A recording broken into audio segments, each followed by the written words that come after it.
العلم هو النور الهادي والمفتاح لكل الخير من يرد الله به خيرا. بسم اللہ الرحمن الرحیم نحمده ونصلی علی رسولہ الکریم اما بعد.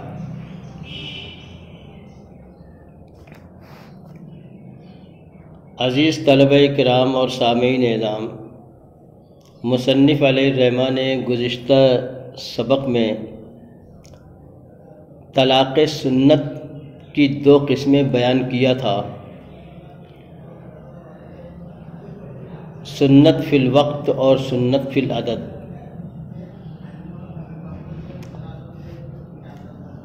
اور اس کا حکم بیان کیا تھا.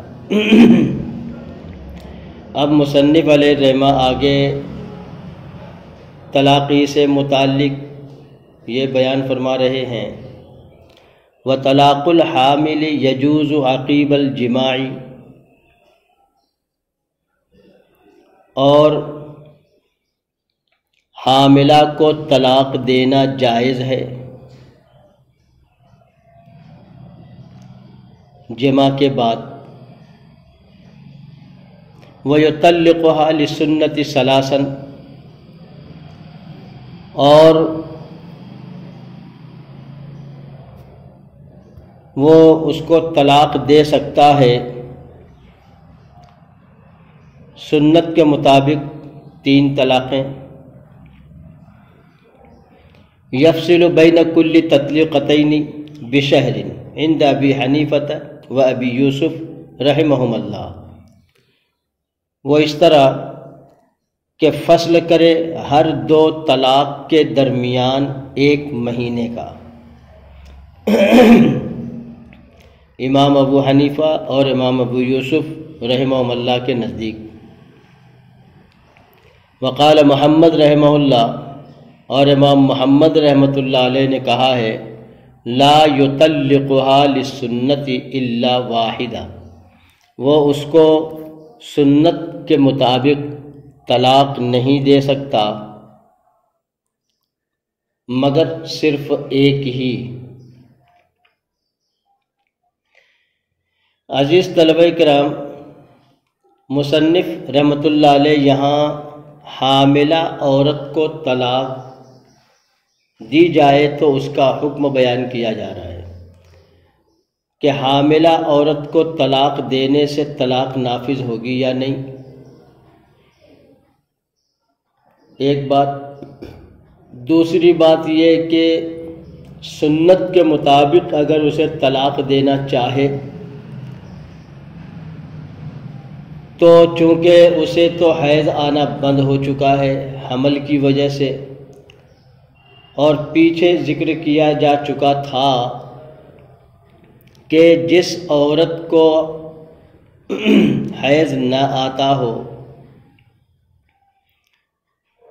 تو اس کو سنت کے مطابق طلاق دینے کا طریقہ یہ ہے کہ 1 مہینہ کے فصل سے 1 طلاق دے. تو اسی کے مطابق شیخین رحمہم اللہ نے کہا ہے کہ حاملہ عورت کو اس کا شوہر اگر سنت کے مطابق طلاقیں دینا چاہتا ہے تو ہر 2 طلاق کے درمیان 1 مہینے کا فصل کرے. لہذا اگر 1 جون کو 1 طلاق دیا ہے تو 1 فروری کو دوسری طلاق دے،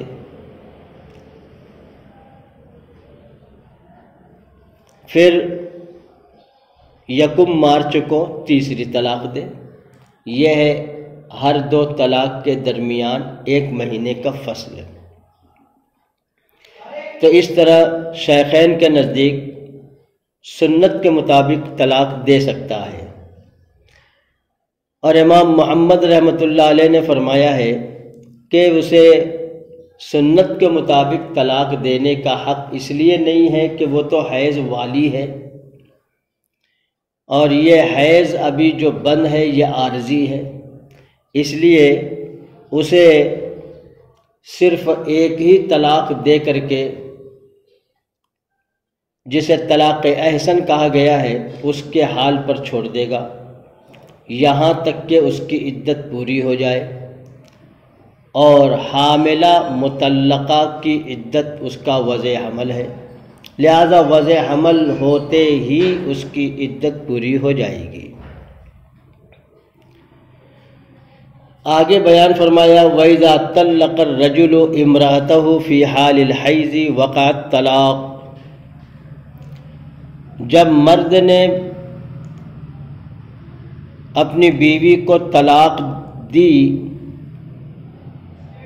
اس کے حالت حیض میں، تو طلاق واقع ہو جائے گی۔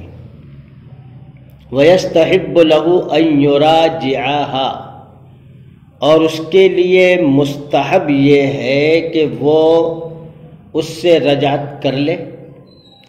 فَإِذَا طَهُرَتْ وَحَاضَتْ ثُمَّ طَهُرَتْ فَهُوَ مُخَيِّرٌ إِن شَاءَ طَلَّقَهَا وَإِن شَاءَ أَمْسَكَهَا، پھر جب طہر آ جائے اور اس کے بعد پھر حیض آ جائے، پھر اس کے بعد طہر آ جائے، تو اب شوہر کو اختیار ہے، اگر چاہے تو اس کو طلاق دے دے، اور اگر چاہے تو اس کو اپنے نکاح میں روک رکھے، باقی رکھے۔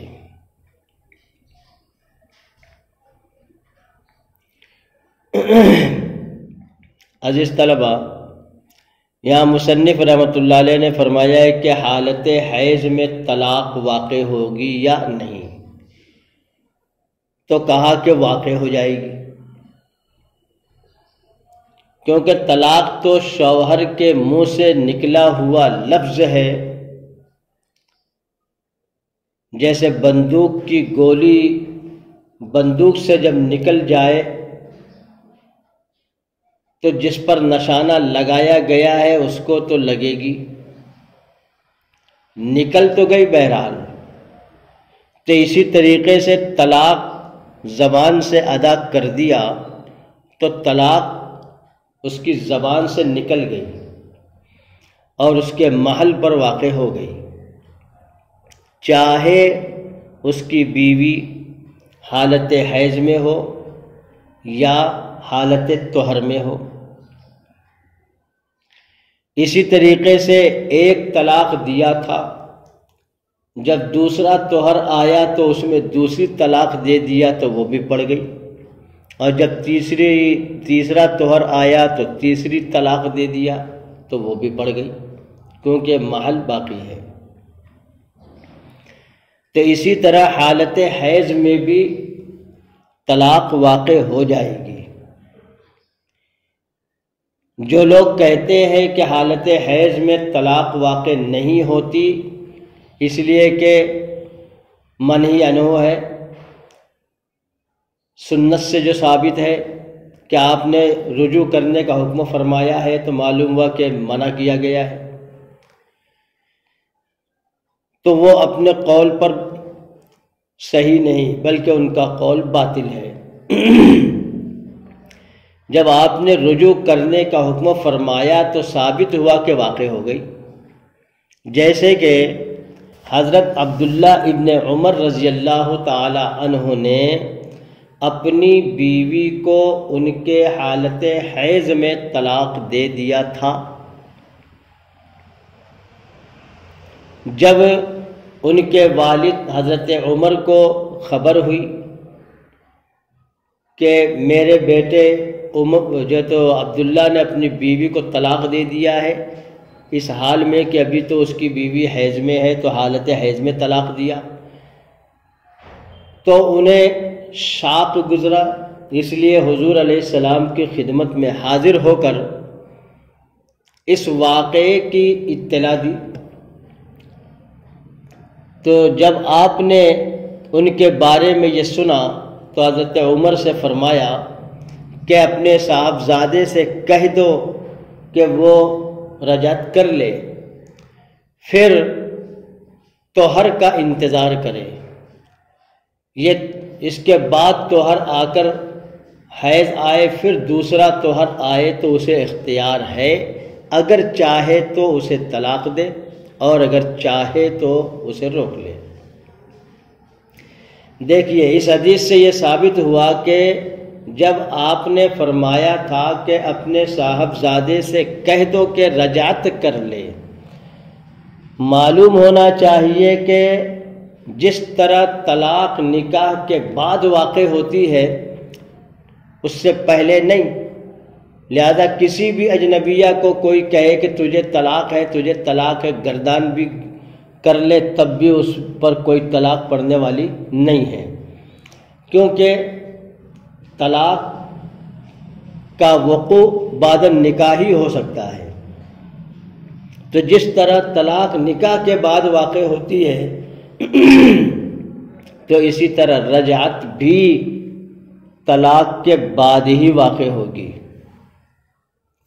تو جب آپ نے فرمایا کہ رجعت کر لے تو اس کا مطلب یہ ہوا کہ وقوع طلاق کا حکم نافذ ہوا ہے۔ اگر وہ طلاق واقع نہ ہوتی تو آپ رجعت کرنے کا حکم نہیں فرماتے، بلکہ صاف فرما دیتے کہ طلاق ہی نہیں ہوئی، مگر ایسا نہیں ہوا، بلکہ آپ نے رجعت کرنے کا حکم فرمایا۔ معلوم یہ ہوا کہ حالت حیض میں بھی طلاق واقع ہو جاتی ہے۔ اب اس کے لیے بہتر یہ ہے کہ وہ رجعت کر لے اسی وقت، اسی حالت میں، پھر یہ حیض گزرنے کے بعد جب طہر آ کر چلا جائے، پھر اس کے بعد کا جو دوسرا حیض ہے وہ آئے، پھر اس کے بعد طہر آ جائے تو یہ دوسرا طہر ہے۔ اس دوسرے طہر میں اس کو اختیار ہے طلاق دینے اور نہ دینے کا، کیونکہ اس سے پہلے کا جو طہر تھا وہ تو اس سے پہلے والے اس حیض سے متعلق تھا جس میں اس نے طلاق دیا تھا۔ اس لیے جس حیض میں طلاق دیا اس کے بعد کا طہر اس حیض کے تابع ہوا، جس کی وجہ سے یہ کہا گیا کہ یہ طہر گزرنے کے بعد جب دوسرا طہر آئے تب جو ہے تو شوہر کو اختیار ہے، اب اگر وہ چاہے تو اپنی بیوی کو طلاق دے دے اور اگر چاہے تو اپنے نکاح میں باقی رکھے۔ خیر، آگے مصنف فرماتے ہیں وَيَقَعُ طَلَاقُ كُلِّ زَوْجٍ إِذَا كَانَ عَاقِلًا بَالِغًا، اور طلاق واقع ہو جاتی ہے ہر ایسے شوہر کی جو عاقل ہو اور بالغ ہو۔ وَلَا يَقَعُ طَلَاقُ الصَّبِيِّ وَالْمَجْنُونِ وَالنَّائِمِ، اور طلاق واقع نہیں ہوتی بچے کی اور مجنون کی اور سونے والے کی۔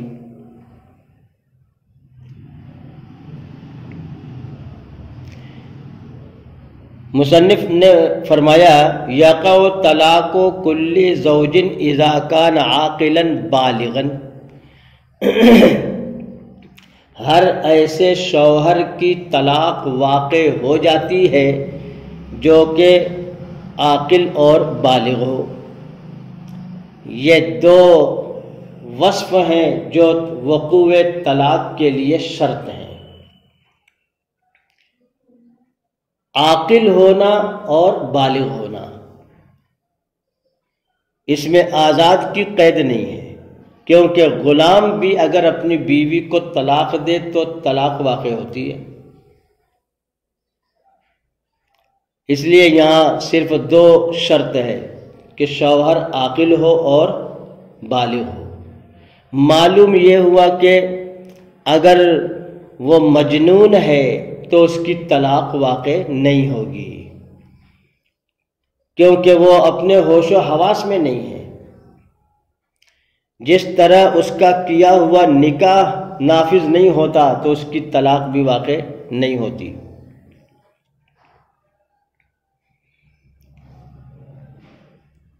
اسی طریقے سے اگر بالغ نہیں بلکہ نابالغ ہے شوہر، بچہ ہے، نابالغ ہے، وہ اپنی بیوی کو طلاق دے تو طلاق واقع نہیں ہوتی۔ جس طریقے سے وہ اگر نکاح کر لے تو نکاح نافذ نہیں ہوتا، تو اسی طرح اس کی طلاق واقع نہیں ہوتی۔ کیونکہ یہ محجور علیہ ہیں۔ تصرفات قولیہ سے ان پر حجر کیا گیا ہے۔ انسان کے تصرف دو طرح کے ہوتے ہیں، ایک ہے تصرف فعلی اور دوسرا ہے تصرف قولی، اور حجر تصرف قولی سے کیا جاتا ہے نہ کہ فعلی سے۔ اس لیے نابالغ اور مجنون کا نکاح نافذ نہیں ہوتا، کیونکہ نکاح میں ایجاب و قبول ہے اور وہ تصرف قولی ہے، جبکہ وہ تصرف قولی سے محجور علیہ ہیں تو ان کا نکاح نافذ کیوں کر ہوگا؟ تو اسی طرح ان کی طلاق بھی واقع نہ ہوگی، کیونکہ طلاق کے نقصانات کیا ہیں؟ فائدے تو ہوتے نہیں، نقصانات کیا ہیں اس سے ابھی وہ بے خبر ہے اور محجور علیہ ہے۔ اسی طرح اگر کوئی سویا ہوا ہو، نیند میں ہو، نیند میں طلاق دے رہا ہے اپنی بیوی کو، تو اس کی طلاق واقع نہیں ہوگی، کیونکہ یہ تینوں مرفوع القلم ہیں، صبی بھی، مجنون بھی اور نائم بھی مرفوع القلم ہیں۔ اس لیے نائم کی طلاق واقع نہیں ہوگی۔ خواب دیکھ رہا ہے، خواب میں تو کچھ بھی جو تو دیکھ سکتا ہے، دکھایا جاتا ہے، خود سے نہیں دیکھتا، اسے دکھایا جاتا ہے۔ یہ دیکھنے کا جو تصرف ہے یہ اس کا ذاتی نہیں ہے، اس لیے اس کا وہ اپنے ہوش و حواس میں نہیں ہے، جس کی وجہ سے اس کا قول ناقابل قبول ہوگا اور اس کی طلاق واقع نہ ہوگی۔ لہذا حالت نیند میں اگر وہ طلاق دیتا ہے تو اس کی طلاق واقع نہ ہوگی۔ آگے بیان کیا وَإِذَا تَزَوَّجَ الْعَبْدُ بِإِذْنِ مَوْلَاهُ وَطَلَّقَ وَقَعَ طَلَاقُهُ وَلَا يَقَعُ طَلَاقُ مَوْلَاهُ عَلَى امْرَأَتِهِ۔ وَإِذَا تَزَوَّجَ الْعَبْدُ بِإِذْنِ مَوْلَاهُ، جب غلام نے شادی کیا